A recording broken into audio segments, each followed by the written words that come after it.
All right, thanks, Dan. Well, good afternoon or good evening. I'm surprised that there are this many people interested in the railroad. And I'm guessing because of a lot of people being very interested in railroads and having a lot of information about them, a lot of knowledge about them, there are probably a few people in here who know more about railroads in general than I do, for sure, and perhaps know more about the Chicago, Milwaukee, and St. Paul Railroad to Minocqua than I do. So bear with me if I'm saying anything wrong or leaving anything out. At the end, I will be taking questions, and if there's some additional information you can give about the railroad to Minocqua, I would welcome it. So the railroad to Minocqua began with the Wisconsin Valley Railroad Company. And although the Chicago, Milwaukee, and St. Paul is the railroad that ended up being here in Minocqua, the Wisconsin Valley Railroad Company was formed in 1871, and they were building a railroad from Tomah up to Wausau. And they were the first railroad to reach Wausau. So their junction was with the Chicago, Milwaukee, and St. Paul line between Milwaukee and St. Paul. And they went off from Tomah up towards Wausau. Their goal was to go past the Central Sands Forest area, which is the Black River State Forest now, and there was a lot of logging going on in the central part of the state. There was a big mill at McKenna, and so this railroad was built along that route to be close to that logging around there, but also to hit the logging at Wausau. So it reached Wausau in 1874. Trains running between Tomah and Wausau were not fast. The passenger trains running up to Wausau ran 20 to 25 miles an hour, and the freight trains about 15 miles an hour. But this is in the early 1870s or mid 1870s, so that's early in the history of Wisconsin's railroads.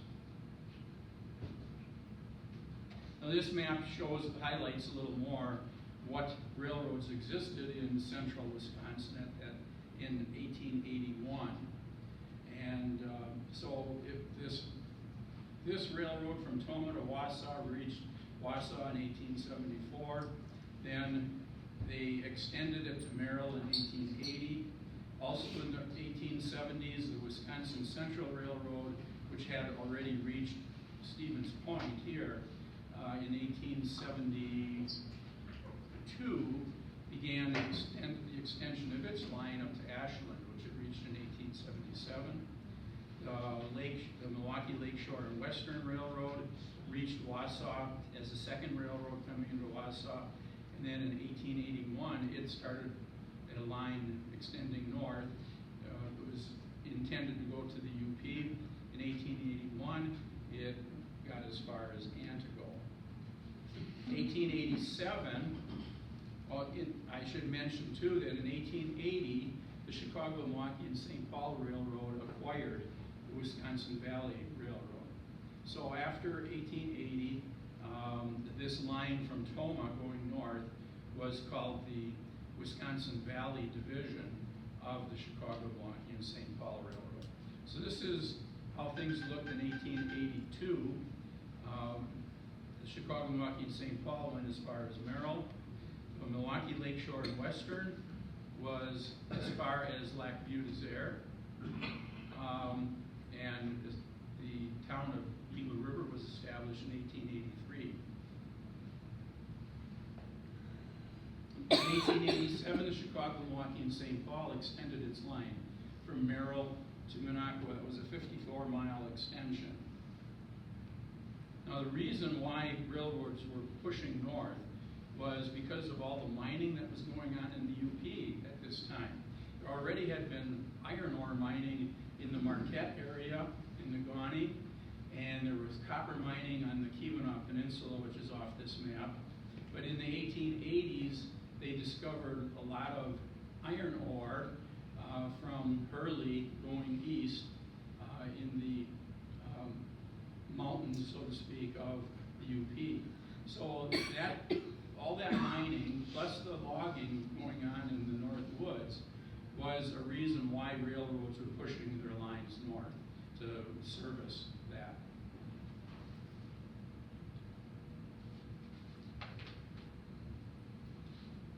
So this railroad that came up to Minocqua preceded the existence of Minocqua. Minocqua didn't exist. There was nothing around here. There was no Woodruff, no Hazelhurst, no Minocqua. There was an Indian village at Lac de Flambeau, but no logging going on there yet. That began in 1892 with that sawmill in Lac de Flambeau. So this extension of the Milwaukee Road ended on what we call the Minocqua Island, which was uninhabited at that time. And actually, it was inhabited by an Indian village. When Cap Ray first came to Minocqua in the spring of 1887, he saw the Indian village on Lake Minocqua. It was located about where the parking lot behind the ski show is now. And there were wigwams there. There was a log cabin, presumably an old cabin from a trapper. And in the summer of 1887, when this line was being extended, the federal government made the Indians move onto the reservation because they were off the reservation here, and this was going to be developed as a town. So the railroad, why did it build into this uninhabited island? I mean, certainly there was a reason for it to extend into an uninhabited area because it was on its way. The plan was to extend it all the way to the UP. But why did it end on this island? The biggest reason was that there were a lot of lumbermen involved in acquiring this island, the Minocqua Island, for development. And it was assumed that the lumbermen would be building a sawmill. It was widely assumed in the newspaper articles in the spring and summer of 1887. I'm talking about newspapers down in Merrill and Wausau. It was assumed that there would be a big sawmill built on this island because it was a natural location for one, right in the middle of the Tomahawk Lakes. And that's what this chain was called then. Prior to the 1890s, this entire chain was called the Tomahawk Lakes. And it's on early maps, that's what you will see it called. So it was assumed that there would be a big sawmill built on this location. The other reason why the railroad built to this island, besides it being a perfect spot for a big sawmill, was that the railroad realized, and so did everybody else, realized that this is going to be a resort area. And that is contrary to some histories that I have read over the years. I've talked about this before at some of my talks, that it's been depicted sometimes that Minocqua was a logging town, and that was it. And then when the logging ended, people looked around and wondered, what are we going to do now? That's not the way it happened. It was recognized, Minocqua was recognized, and this vicinity was recognized as having a lot of potential for tourism, for resorts and fishing. The tourism back then was primarily fishermen. It wasn't the family tourism that we have now. It was primarily fishermen. But there was a recognition that this was going to be a big resort area. And that was right from the start, even before Minocqua was established. Then the other thing that worked in the favor of the developers was, of course, that this was uninhabited. And so the developers, along with the railroad, acquired the land that became the village of Minocqua. When the railroad line was built here, they had it logged off and they platted it into the village of Minocqua. The railroad held a 30% interest in that partnership. They called it a syndicate, but it's essentially a partnership. The railroad held a 30% interest, and then there were 6 individuals that owned the other 70%. Those other 6 individuals were primarily lumber people. And again, that's what led to the assumption that that's what's going to happen here, is there's going to be a big sawmill. Surprisingly, there never was. No sawmill was ever built in Minocqua, no large sawmill, no large operation. We had a very small one right from the beginning that was on an island in what we call Kawagosaga Lake, right around here. And actually at that time, it's an island now, but at the time that the sawmill was built there, it wasn't an island because the lake level of Minocqua was 4 or 5 feet lower at that time. And it was in 1889, 2 years after the railroad was built here, that a dam was built at the outlet of the Minocqua chain into the Tomahawk River. A dam was built there to raise the lake level by 5 feet. And then that cut off that sawmill that was here, and it was a small operation, but it turned out to be on an island after that point. He closed it down. In later years, there was the Wilson and Schleck sawmill, which you'll see a picture of, which was located on the south side of the pond. But that came in later years. That was begun in 1917. So those were the reasons why the railroad ended its initial construction of the line, the initial portion of its line here on the island. So the surveying of the railroad began in the summer of 1886, and the construction engineers then, and that was, the surveying being done then was a general survey to figure out where are we going to run this railroad, and so they were choosing the right path, and then in the winter of 1886-87, the construction engineers marked the final location of the right-of-way. In February of 87, the railroad hired a construction general contractor from Minneapolis. It's a contractor that was experienced in building railroads. Now that contract, well, let me jump ahead yet. So the tree clearing then began on the right-of-way at the end of the winter of 1887. While there was still snow on the ground, and they started north from Merrill, cutting the trees for the right-of-way. And then they started building the grade with the spring thaw. They needed the ground thawed out before they could start working on the railroad grade. So in the spring of 1887, they began that. Now the large contractor from Minneapolis hired subcontractors. And the subcontractors would contract to create the grade on a 5 or 6 mile stretch. And then those subcontractors would sometimes hire what were called section men or station men that were independent contractors, so to speak, independently employed.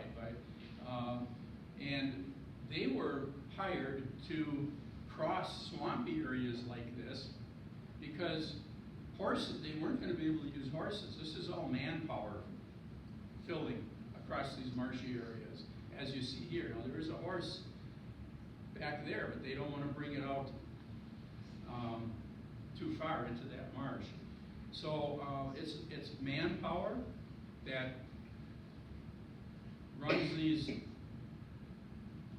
carts, these tip carts, on steel rails, and then they dump the dirt, and they go back and shovel and fill again.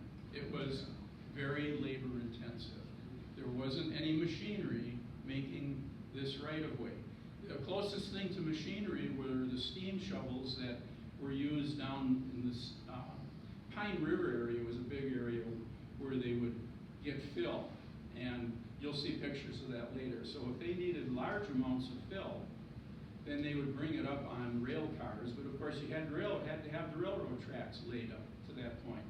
So it was up to these individual workers to get the grade up to the point where they needed a lot of fill, get that grade prepared so tracks could be laid. You'll see that. So here 2 guys are out in a marsh, and they are laying their cart rails. We've got logs running this way, and then cross ties, so to speak, that way, and they're laying the rails on top of those, so that they're digging back here, bringing their carts out, and dumping them. that's how the railroad in Minocqua was built. Incidentally, these photos are not actually of the construction of the Minocqua line. These photos were taken on the construction of the line from Rhinelander to Woodruff and from Woodruff beyond. But these were from between Rhinelander and Woodruff. It's similar territory, similar terrain, and similar techniques. But you'll see on some of these pictures later that the railroad cars that we see in the pictures are Chicago and Northwestern railroad cars, which would not have been involved in the construction of the Chicago and St. Paul Railroad. So here's down in the Pine River area where they did use steam shovels to load gravel cars that were pushed up to areas that needed lots of fill.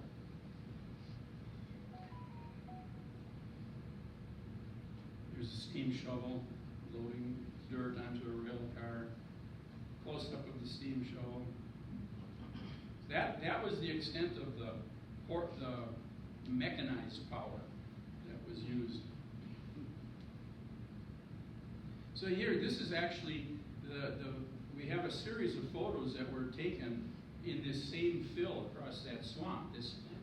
Earlier photos were taken in the same place, but earlier in the process.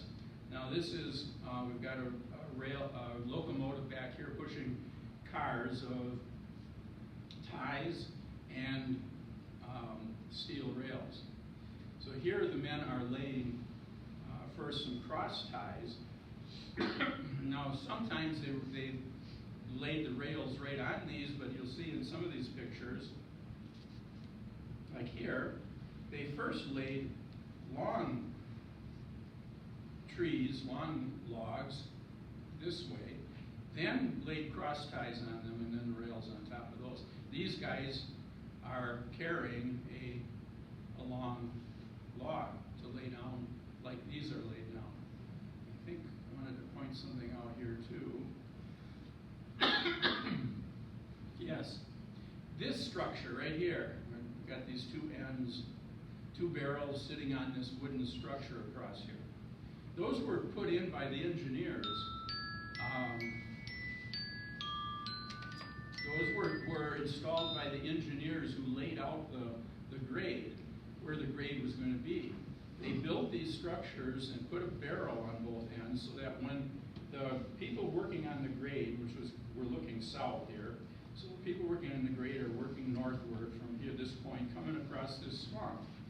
They had to aim to build the grade in between those barrels. So they came across this swamp, they had a point to aim to, and this also told them what level they had to fill that grade to. So you can see it's filled right to the top of this marker. I wish I knew the name of that. Maybe somebody here actually does. But that is its purpose. It's put in by the engineers.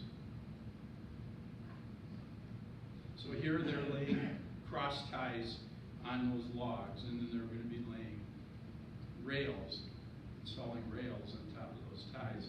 Now none of this work, this rail work was not intended to be the final job.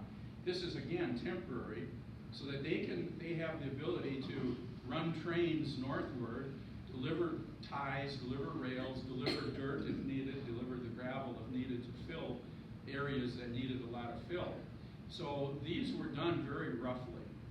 And they weren't going to lift the rails and redo them. They were going to continue to use those rails, but they would, they were called the ballasters, would come in and fill all this with ballast and level the rails out as well as they could. So this is just preliminary work that these guys are doing with the rails. You can see how this locomotive is tipped here, is tilted. That's not the way they wanted to leave it. But all these pictures are taken in the same place. Here's that grade marker minus the barrels now. And this is, well, here's where you can see it's a Chicago and Northwestern. There's quite a few places where the cars have Chicago and Northwestern markings. This shows an area where they were putting in a trestle although this doesn't look that soft, but they ran into areas where the swamp, they were running rods in to see how deep it was to get to firm ground, and they were running rods down 25 or 30 feet. And so they had difficulties. The construction of the railroad from Merrill to what is called Heifer Junction, because that was the junction with the Sioux line. That area, that 28 miles, I think it is, from Merrill up to the Heifer Junction, went pretty well, and it went as well as the general contractor predicted. He predicted that because this area was relatively flat, no tunnels, it was primarily a sandy, gravelly soil, and they predicted that by August 1st, they would have this line ready all the way for rails all the way to Minocqua. And it didn't turn out that way. The first 28 miles went fairly easily, although even that one took longer than they had initially predicted, because they didn't lay rails to the new town of Tomahawk until early September. So they reached Tomahawk in early September. The junction that I'm talking about is with the Sioux line, and that line was an east-west line. It still exists, although it's not a Sioux line anymore, but it was built in the year before, 1886. And it went from Minneapolis through Rhinelander to Sault Ste. Marie and was going to extend eastward beyond that. That was built in 1886. It reached Rhinelander in the fall of 1886. So that was the junction that they crossed with this railroad. And this shows you why they needed to lay tracks, at least temporary tracks, because they needed to transport materials like this. And they needed to transport a pile driver, because they needed to drive piles like we see here. Now I wish I had a picture of a pile driver or how they transport it, because now there aren't rails right here, so I don't know what that pile driver looked like. They obviously had to bring it up on a railroad, but apparently it was maneuverable enough that they could drive piles like we see right here. These are two engineers then checking out this stretch of railroad that they put on pilings on a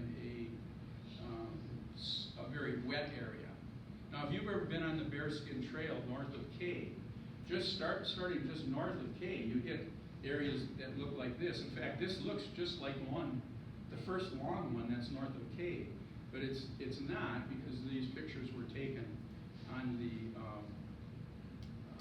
Milwaukee Lakeshore and Western line. The reason I know that is because the time of year was wrong. The Milwaukee Lakeshore and Western line was built 6 months after the line to Minocqua, and that went from Rhinelander to Woodruff. And so they were building it. They started it in the fall, and they were building it into the winter. So they would have had snowy weather like this. In the construction of the Minocqua, the line to Minocqua, there wouldn't have been any wintry weather like this.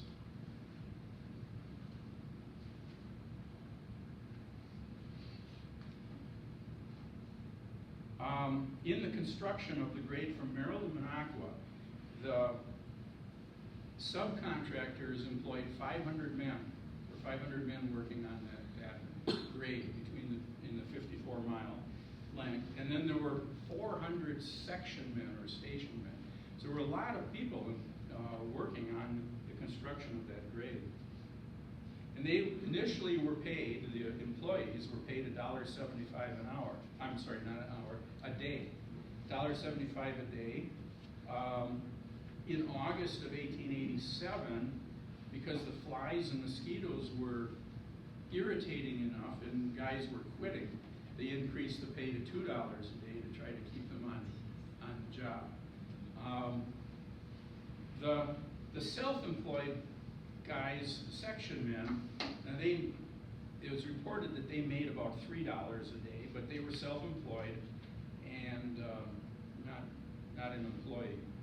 And they often had a horse or a team of horses that they used, although again, they weren't using those horses to out on the fill because they were always afraid of losing them in the fill. What they used the horses for is that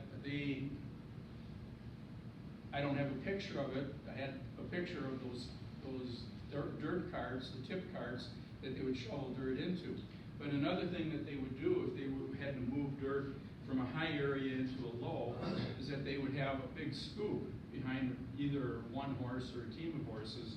And that horse, it's almost like a plow, but it would pull dirt, a big scoop of dirt, and when it got to the lower area, they tip it up and it'd go back and get another scoop, and again, very labor intensive, but that's the section men, that's how they would use horses, even though they wouldn't take horses out onto a precarious fill.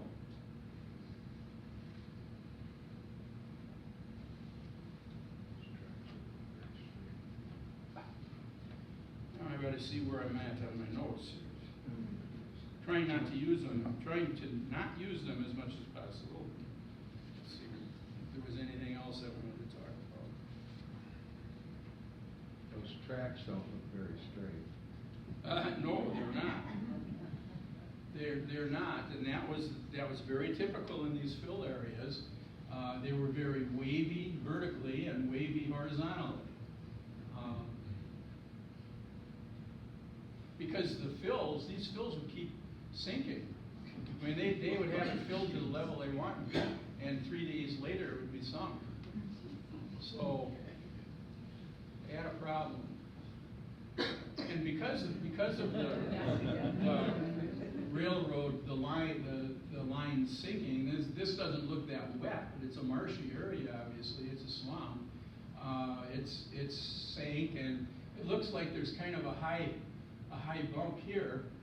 I'm guessing that this boxcar was coming from the right and went over that bump and it tipped it over. That happened a lot. They had to deal with tipped over boxcars, primarily because the center of gravity is behind them, but they also had to deal with locomotives tipping off the railway.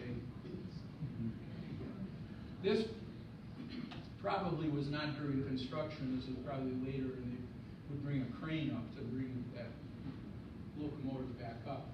But that's what was happening for years. Here's another picture that accentuates how wavy, how much the grade would sink. These are railroad boxcars. This is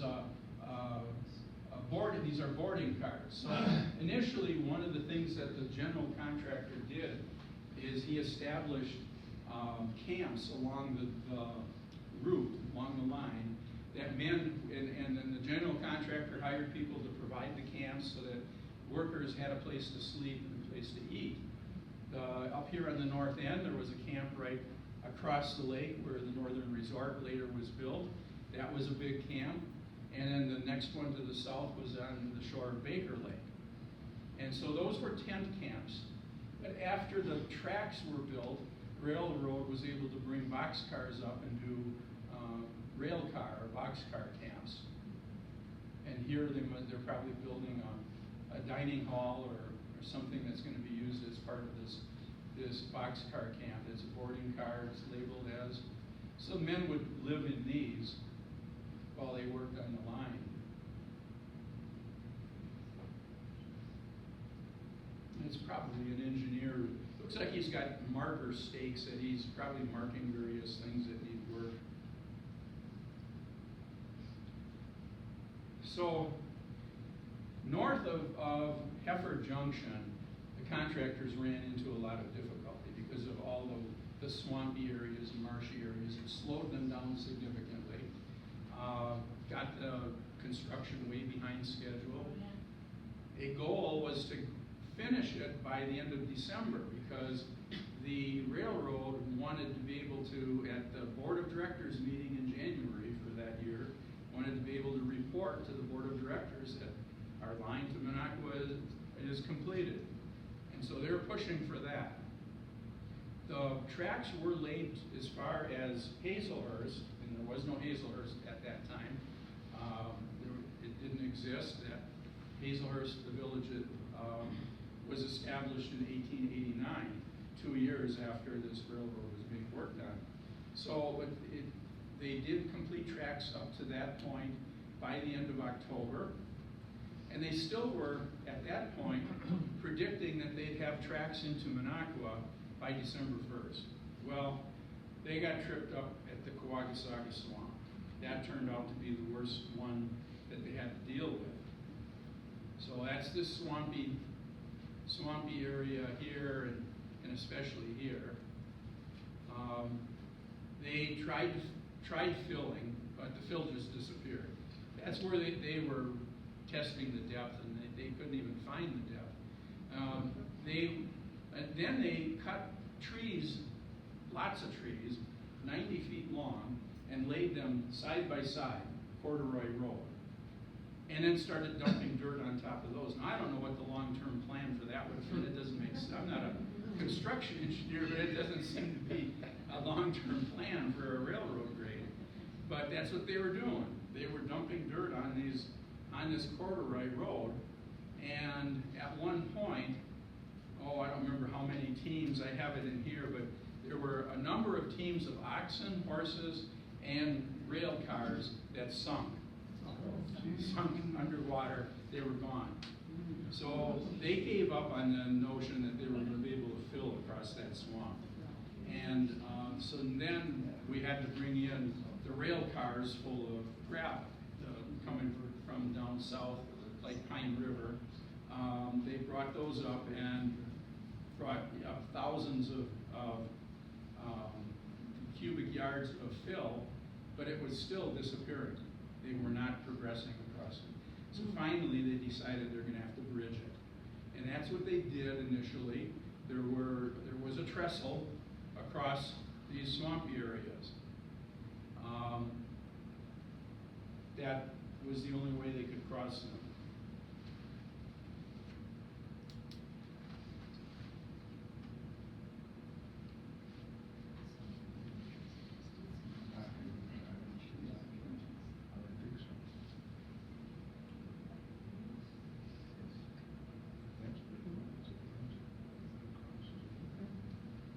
Yeah, the newspapers reported that 13 railroad gravel cars went down into the Kawagosaga Swamp when they sank, when those 90-foot trees, there were 90-foot corduroy trees, sunk.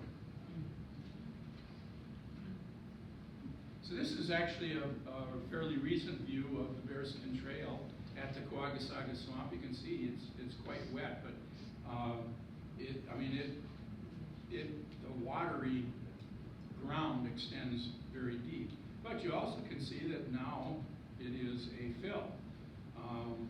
And they filled this, as far as I can determine, between 1903 and 1905. I think they got tired of having to maintain the trestles that crossed this.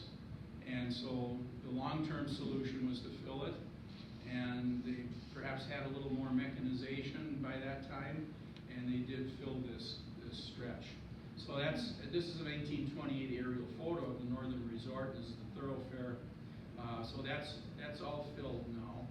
And back originally when the trestle was done, before they filled, this is the crossing at the thoroughfare. There was a big truss bridge there, and more of a trestle on both sides of that bridge, because again, they weren't trying to fill. They gave up on filling. There was obviously some filling being done here, but then they built the trestle and bridge. So this is across the thoroughfare, but they changed that too. When they filled the Kawagosaga Swamp grade, they filled this, they extended this fill. Let's go back to that aerial photo. You can see how much more it's filled here. It's filled closer to the bridge, and there's a steel bridge there now in 28, not the wooden truss bridge.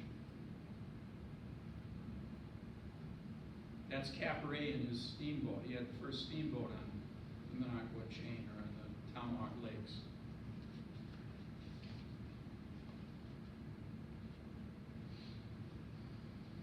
So, Crossing Lake Minocqua, they did entirely on a trestle, entire 14 or 1,500 feet. Again, because it was going to be much faster, building a trestle all the way across. So this is looking towards the village of Minocqua from the west shore. This picture was probably taken in about 1900 or 1903.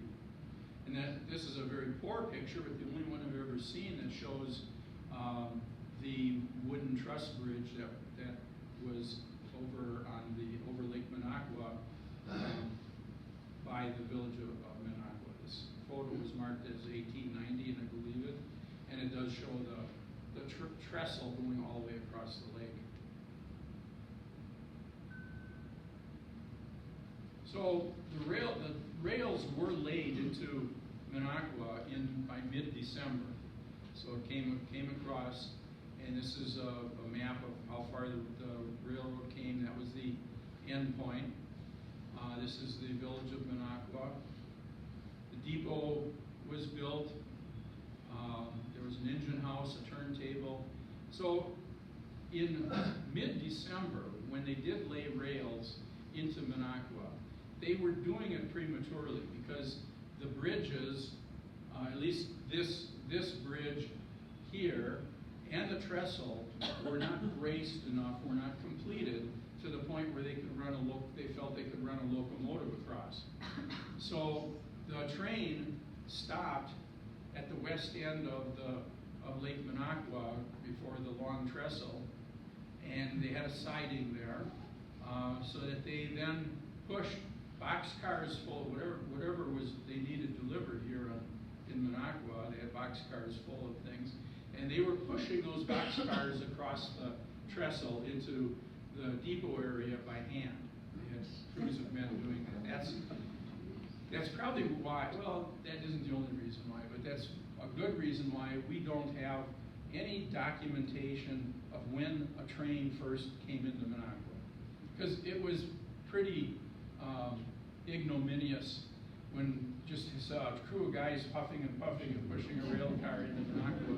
It wasn't this big event with a locomotive running into town and blowing its whistle. That didn't happen. So one thing did happen during that time when they had to push boxcars across the trestle is that on December, I have the date, December 17th,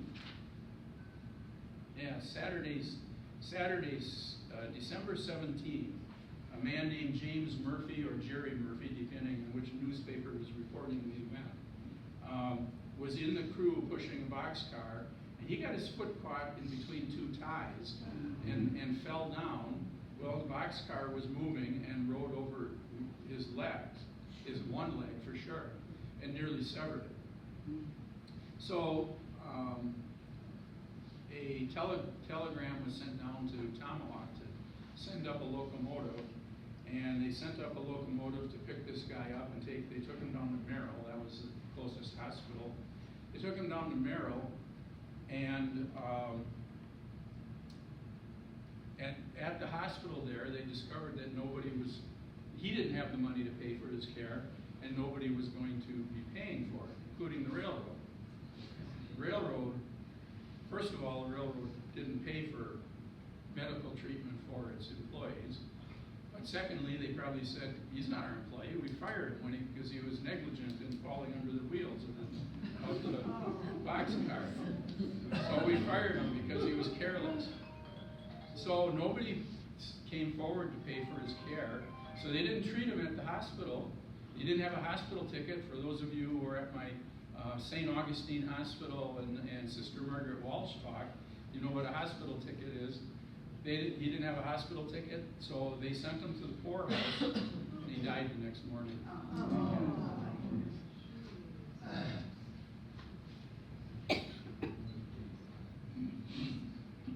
So that's what they were going across. So this is a later photo. In between 1903 and 1905, not only did they fill the grade going across the Coagasaga Swamp, but they filled about 2/3 of the way across the Lake Minocqua crossing. So that's what you can see here. They left this the eastern part of the crossing on a trestle yet, and they replaced the bridge. They put in a steel bridge. That picture was taken about 1910. Here's a 1928 aerial photograph of the depot area, the water tower, and the depot is here. The locomotive shed there, the turntable here. And this is a later shed. I mean, that shed was built later. Initially, the train shed was a smaller one right around here. But sometime probably around 1905, they tore this one down, or built the big one behind it, a much bigger train shed, and tore that one down. This house here was called the section house. It was owned by the railroad, and they would house railroad employees in it. But not if they got hurt. If they got hurt, they got evicted.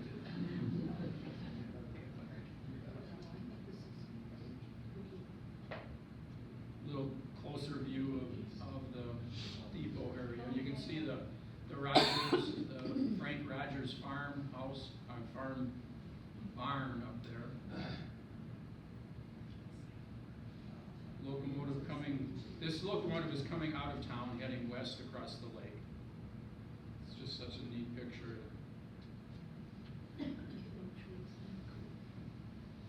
Now this photo is an iconic photo of early Minocqua. Unfortunately, it's very blurry. Taken about 1889. Taken of looking east in the railroad depot grounds. These buildings were built on railroad depot grounds. Because all the buildings, when the railroad first came across, when it was first built onto the island was covered with trees. It hadn't been logged off. And so just the depot grounds had been logged off. And so when the tracks were laid across to the island, the railroad, which was of course wanted to encourage people to settle in Minocqua, to build businesses here, so that they'd be customers to buy lots here. They let people build along the railroad tracks. This is a hotel that was called the Union House, and in 1891 it was moved onto Front Street, onto the south side of Front Street. Well, most of these buildings were either moved over the first few years or were torn down. But so when the railroad tracks were laid in, the town site itself was still covered with trees. And then Fred Garland, a logger from Tomahawk, or from the Tomahawk area, he logged the island off during that first winter that the train tracks were here, winter of 87, 88. And then during that time, the village was platted, and then lots went for sale in May of 88.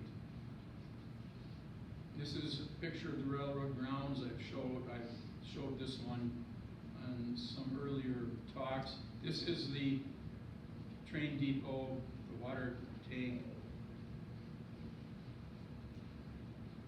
There is the first train depot. We're looking from the west side, looking toward the east. This is Belle Isle. That building is still there. That's the same building that still exists. This picture was probably taken in about 1890. When this picture was taken, only the north half of this building existed. It was built in two halves, and in 1891, the second half was built. And I think this picture was taken before the south half was built. Now we're looking to the west end of the trestle across Lake Minocqua. This is the A.H. Darrow cottage. He was from Chicago, very rich, and built a huge cottage here, boathouse. There's a better picture of it. And he turned it into a resort in 1895. It was called Scrobell.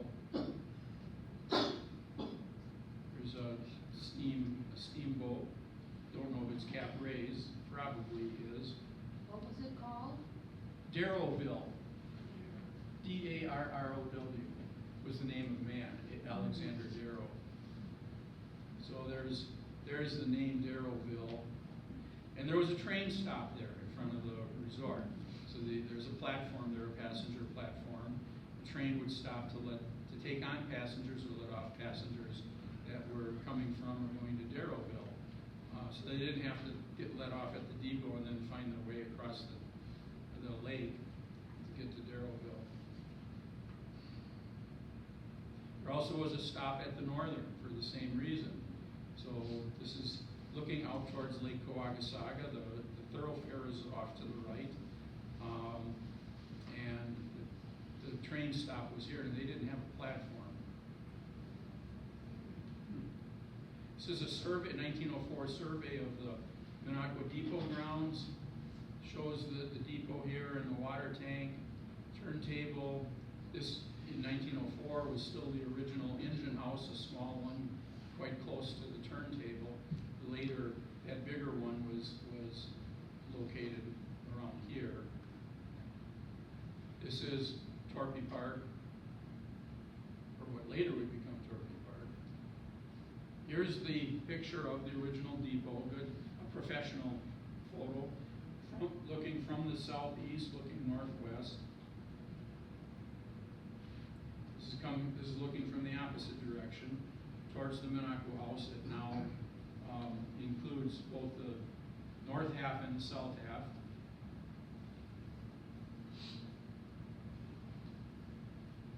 Original depot again, looking towards the east.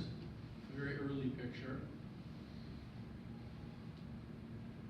These trees didn't last very long there. They were cut down. One of these trees, when they cut it down, and fell across the rails and bent the rails. Another one of these could be this one, when they cut it down, it fell in the wrong direction and crushed a building on the street. Interesting photo of passenger train at the old depot, the original depot. Another one.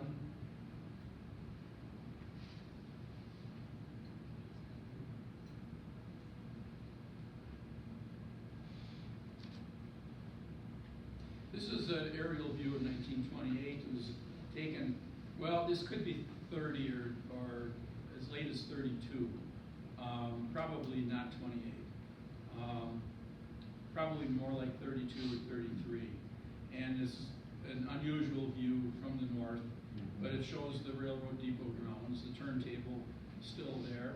Although there may be a track there yet, but there is no track.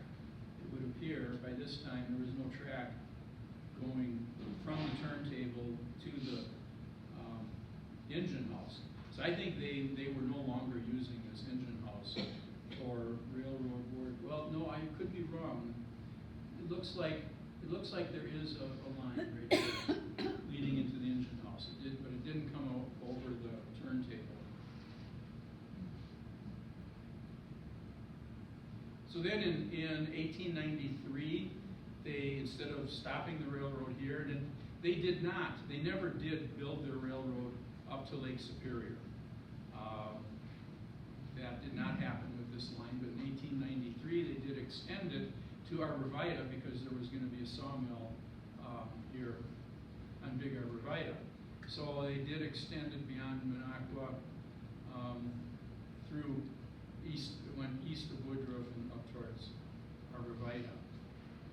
Here's the Wilson and Schlecht sawmill that existed on the south shore of the pond.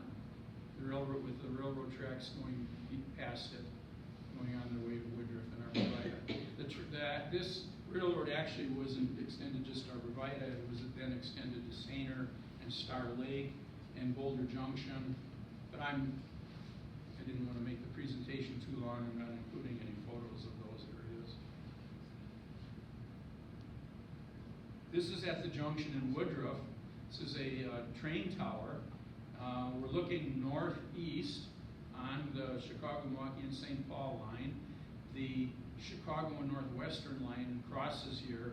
we would be standing on what is now Highway 47, and the Chicago, or pretty close to it, Chicago Northwestern line running to the left into Woodruff, and so there was a crossing there, and there was a watchman at the tower. So that's where that crossing is, right there, just to the east of Woodruff. There was a Milwaukee and St. Paul train depot in Woodruff, built in 1930. That building is still there, it has a restaurant in it. Although this portico on this end is enclosed, it's part of the building now. So the first Minocqua depot was destroyed in the 1912 fire. This was the picture of the beginning of the fire. That fire was topic of one of my talks in the past. This picture shows where the depot was. There's smoke there, but no depot anymore. It would have been right back there. Same thing here. It's gone. So the following, later that year, and completing in early 1913, the railroad built a new depot there. This is the 1913 railroad depot that existed until about 20 years ago. It had a portico at the eastern end.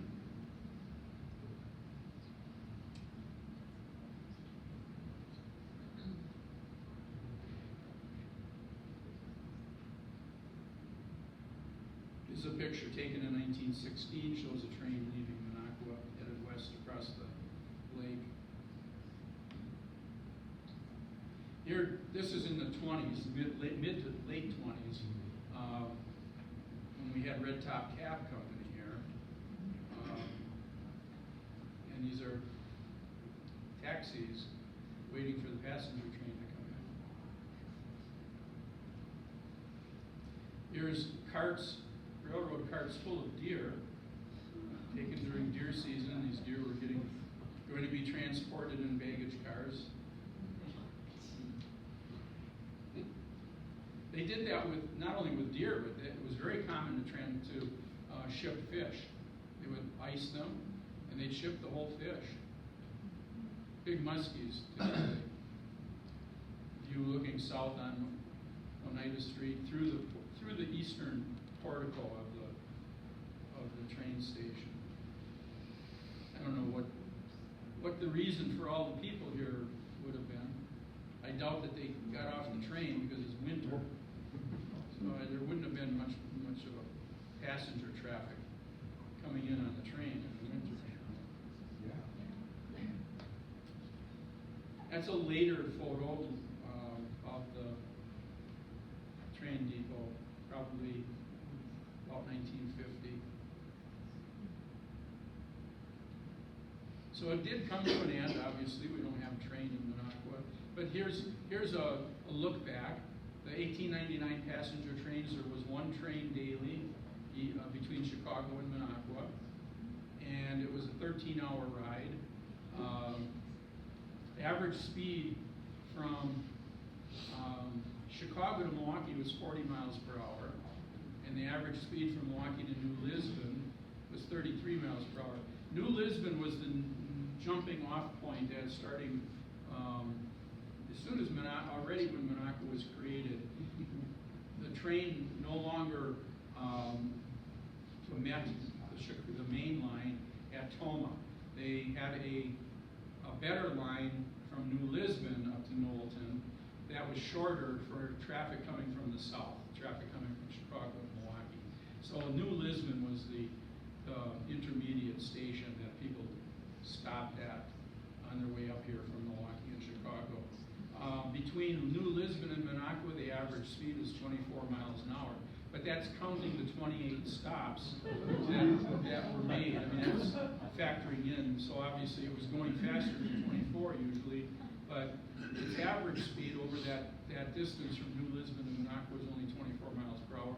Total time Chicago to Minocqua, 13 hours. Then in 50 years later, 1949, we had 2 trains daily each way, and the average speed between Chicago and New Lisbon was 69 miles per hour, much faster. Nearly as actually, once the Hiawatha started in the mid-30s, the Hiawatha ran from Chicago to St. Paul. That train ran 75 to 80 miles an hour. Amtrak doesn't run that fast. I mean, even out west, the Amtrak's standard speed is 79 miles an hour. So we haven't gotten any faster in the past 100 or past 90 years. Our cross-country trains do not go any faster than they did in the mid-30s with the Hiawatha. But now, then the train from New Lisbon up to Minocqua averaged 35 miles an hour with 10 stops. But the overall time from Chicago to Milwaukee was cut down to 8 hours.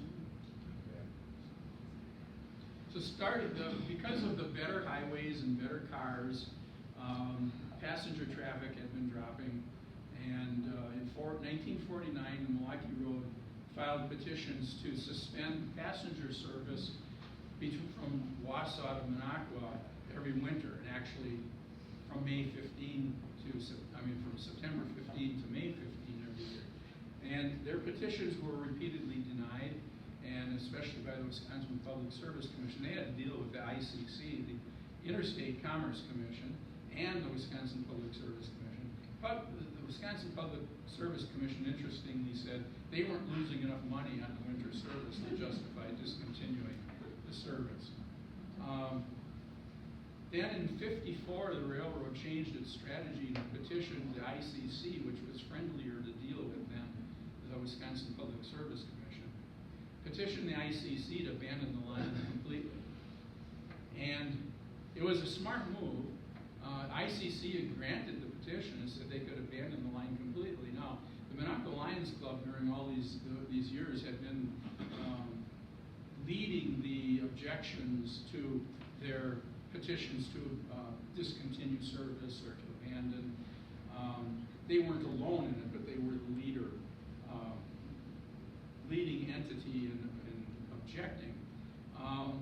So when the ICC granted the petition to abandon entirely, then the Lions Club contacted the railroad and said, well, we'll drop our appeals on this and our objections if you would agree not to abandon completely, but we would agree to discontinuing passenger service during the winter months, which they had been fighting all along up to that point. But at this point now the railroad had leverage because it could just abandon the line entirely.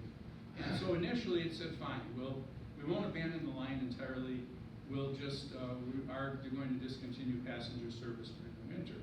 But then in 1956, it did cut back on service because there had been a Hiawatha passenger service going from New Lisbon from the main line up to Minocqua. And that's incidentally why we have Hiawatha, or had Hiawatha in Hazelhurst. That's why it was called Hiawatha Inn, because the Hiawatha train stopped right there. So anyway, they did discontinue the Hiawatha passenger service north of Wausau, which meant that at Wausau they took off the sleeper cars and the dining car and just had coach cars going north from there. And then in '58, it discontinued all passenger service north of Wausau. Now, they still had the freight trains, but they abandoned the passenger depot. That was closed. They didn't abandon it, but they closed it. There was a freight depot on the north side of the tracks, and that's where the train station shops are now. That was a freight depot for the train originally. And so they used that freight depot for the years after passenger service was ended. In '59, the year after the passenger depot was closed, the town of Minocqua purchased the passenger depot, and then the following year they enclosed that open portico area on the east side and converted it or used it as the tourist hospitality center and the information booth for the Greater Minocqua Chamber of Commerce. So many of you, I'm sure, remember back when the Chamber of Commerce was in that end of the train depot, the old train depot. This shows it, a big information sign, hospitality room. So they were on this end of the old depot, which that originally was an open portico, but the town enclosed it so it could be used by the Chamber of Commerce. So then in 1964, the main portion of the train depot was remodeled, and the Minocqua Public Library moved into it in the summer of '64. And then the Minocqua Police Department moved into it in September of '64. And this photo shows that building. So on this end here, we've got the Chamber of Commerce, and then here is where the library was, and then back here was the portion used by the police department. So this photo is within, I'm sure, the memory of many of you, that's how it looked. The building was torn down about 20 years ago. Was there an effort to try to preserve it? Not that I remember.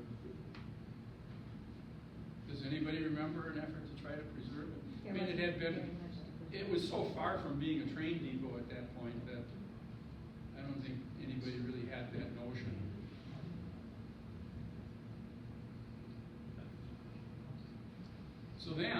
So in '58, the passenger service ended, but then the Milwaukee Road finally did abandon its line north of Heifer Junction to Minocqua in 1972. That was, so for 85 years we had trains coming into Minocqua, and that was the end of it. But at least we have a bearskin trail there now. So that's it. That's the history. All right.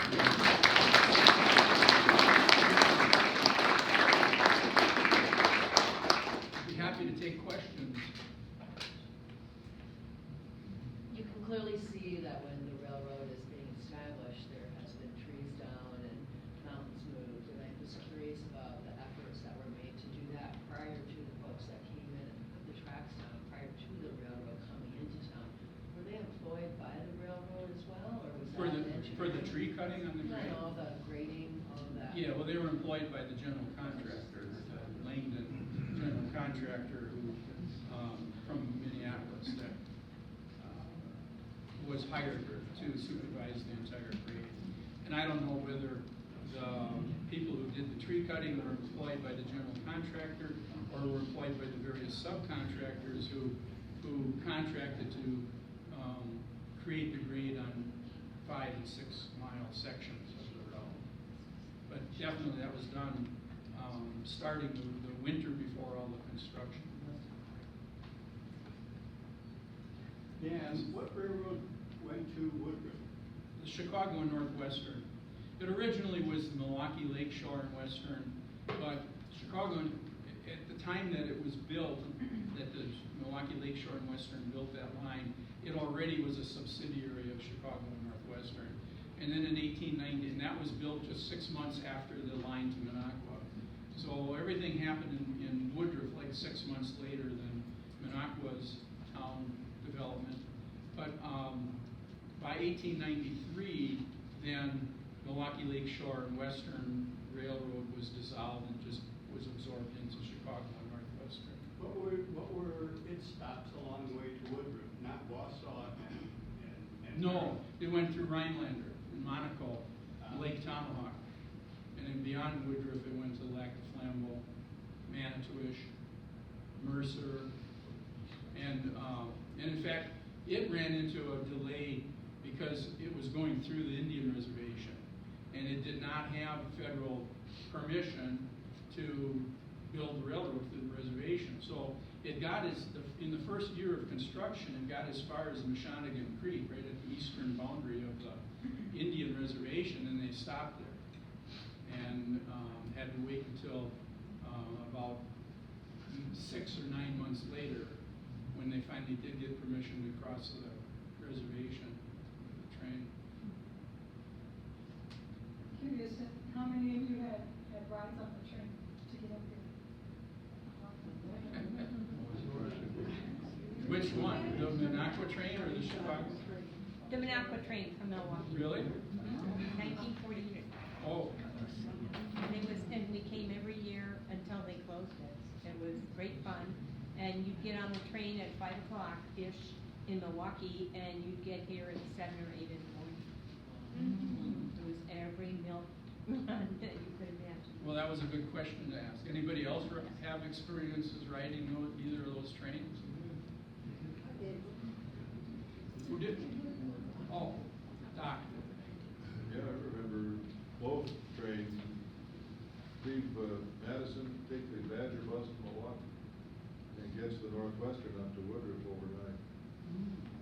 I'm kind of remembering maybe after they closed in the winter, when they no longer provided winter service, it seems to me there was a Greyhound bus Yeah. that the railroad. Initially there was. Contract. Initially they did that. Certainly during the time that they were doing general passenger service, but discontinued the service during the winter, they were using buses from Wausau north. I rode the Chicago Northwestern train up to Woodruff in 1968, which is 4 years before that. Well, 4 years before that train was, the passenger service was discontinued. But I rode it from Milwaukee to Woodruff, and from Green Bay to Woodruff, I was the only passenger on the train.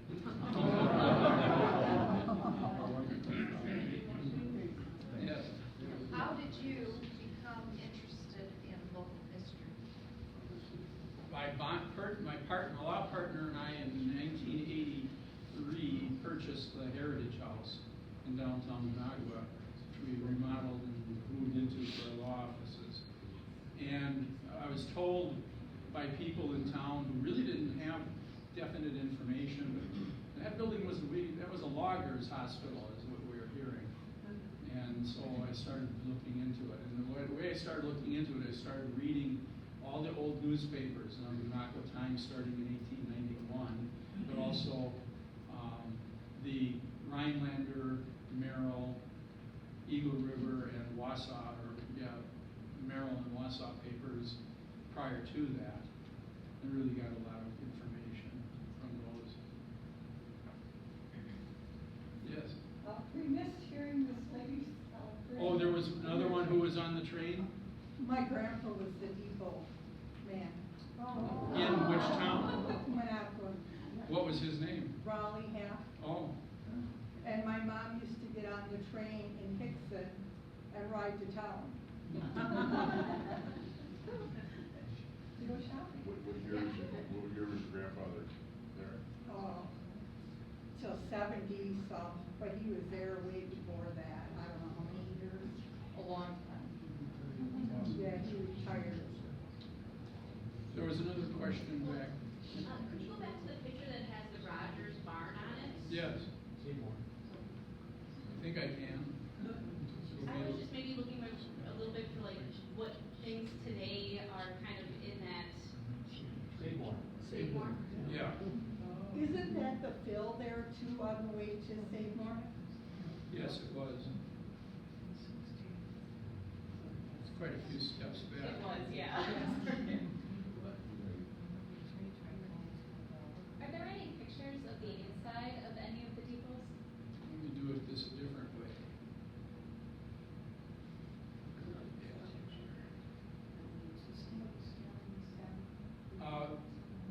Not that I have, and not that I can recall seeing. If anybody has pictures inside either depot, especially Minocqua, I would sure like to copy it.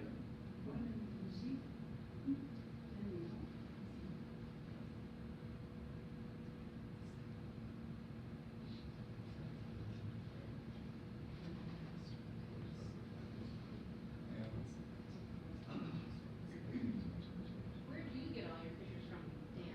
Well, I've been collecting them since '83. When I started researching, whenever I found anybody who had old photos from the area, I would contact them and make arrangements with them to photograph. In those early days, I photographed the pictures onto negatives. I don't remember I think it was really at the beginning. how far back I have to go for this. So I was taking photos onto film, which now is a huge job because I have 171 rolls of film that were taken up until about 2006, from 85 to 2006, that now I'm in the process of scanning so that I have them in electronic version. But then starting in 2006, I started scanning.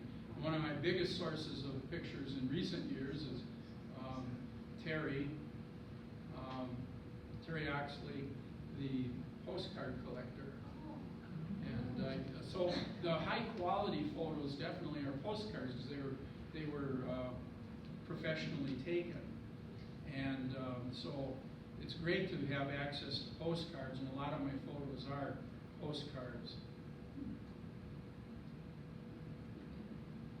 You know, I should be able to remember the order that these came in. I think we'll zero in on it now. Yeah,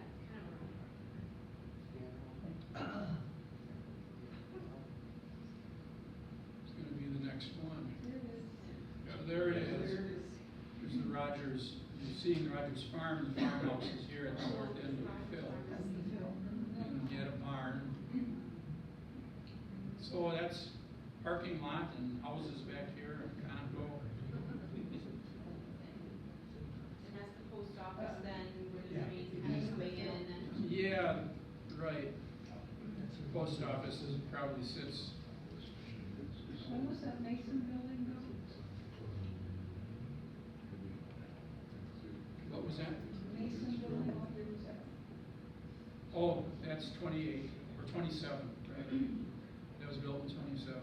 That's the 10th from that exposition right in front of it. And that's not for the exposition. It was called the Wigwam. It was here for 2 years. Oh. In 28 and 29, it was a dancing pavilion. They had music and dancing there nearly every night all summer. So that helps place the timing of this photo very well because it was there. The tent was there just for 2 years, 28 and 29. And that's the Mason building behind it? Yes. The boathouses to the left of the trestle? Yes. Are they, at least one of them still there? I don't know. Today? Kind of looks like it. Yes. Michael? On slide 54, I think you had a plat of Minocqua. Yes. It had Milwaukee Street extending out into what is now the swamp over on that side, which obviously never got built. Did they run into the same issue? This was kind of pie in the sky, I think. I don't know how they ever came up with that. Yeah, it goes through a pond. There's a pond there. Yeah, that was never built. In fact, it wasn't, well, Milwaukee Front Street wasn't even built to what is Menominee. It ended about, let me start this up again here so I can draw on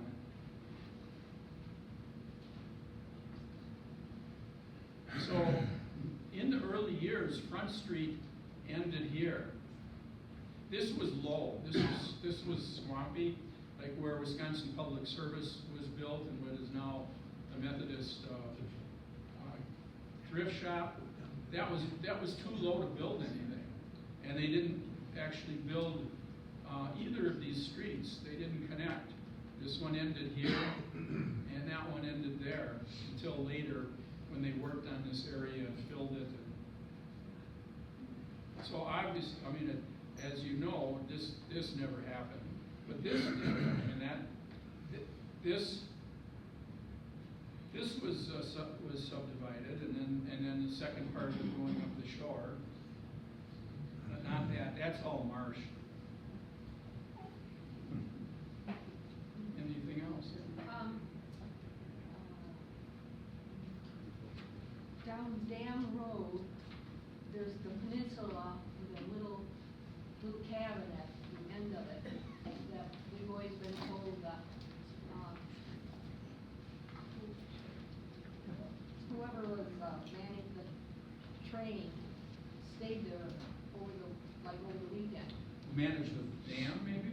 The dam keeper? Was it near the dam? Yeah, of course it is. But I thought it was whoever ran the train stayed there over the weekend.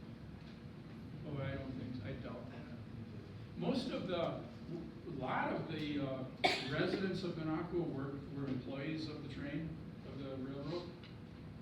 And many of them had houses in Minocqua. There was that section house too.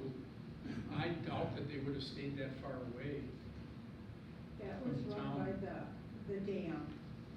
Yeah. Longwood lived in it. Well, there was an actual house there. Yes, yeah, they It's lived there a gone long now, time. but yeah, he was the dam keeper. Yes. We could have a little bit in, about 1950, in third or fourth grade, I don't remember, the entire class walked down to the station here, got on the train, and rode all the way to Woodruff. Got on where the restaurant is now, that was the Yeah. station, and walked back. But to add to the train part, there was the train continued to what's called a balloon turnaround. Instead of a turntable or anything, there was a. In the Hubert subdivision. Just past where Richie's. Yeah, between Highway J and 47. Right. There's a big loop. Big loop. And that's how the train turned around. Yeah, it turned around there and then backed into the station at Woodruff. Because the tracks north of Woodruff had been, they had been abandoned tore up in 1944. They were abandoned north of Woodruff in about 1942 or 41. The tracks were torn up during the war. And so the train station was still there, and it still was a train stop. But that's what they would make that turnaround and then back the train into that station. Yes. Related to that, I know prior to 1964, they did the same thing at Woodruff. They would bus a class to Lake Tomahawk, put them on the bus at Lake Tomahawk. Because the principal thought every kid should have the experience of riding on a train once. Yes. What's a little bit of the history of the Bearskin Trail and how that was created and what happened to all that land that was along the rail line south of the Bearskin Trail? Well, it should all have been acquired by the state, and they missed a huge opportunity. Anytime a railroad grade like, especially one like that, is so pivotal, they should have picked it up. Because who knows what use you're going to have for it 50 years later or 100 years later, and to try to reproduce that, it would be, if not impossible, impossibly expensive. And so the state made a huge mistake not picking that entire right-of-way up.